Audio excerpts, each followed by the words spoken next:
Почитувани, и покрај демантите и јасните факти, СДС и Филипче, наместо да се извинат за невистините што ги пласираа во јавноста за наводни мигранти во Македонија, продолжуваат со истата реторика и обвинување. Дури и по реакцијата и демантот од британскиот амбасадор во врска со наводите за мигрантски кампови во Македонија, СДС останува на истите позиции, повторувајќи ги истите тврдења, како да очекува дека со нивното постојано повторување тие ќе станат вистина.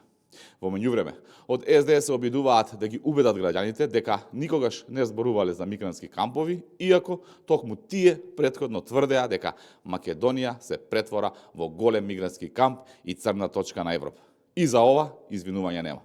Почитувани, наместо одговорност и извинување за неточните информации, јавноста повторно е сведок на манипулации и политичка деструкција. Очигледно е дека ваквиот пристап не им носи резултати поради тоа што СДС денес е трето пласирана партија со околу 130.000 освоени гласови. Ви благодарам.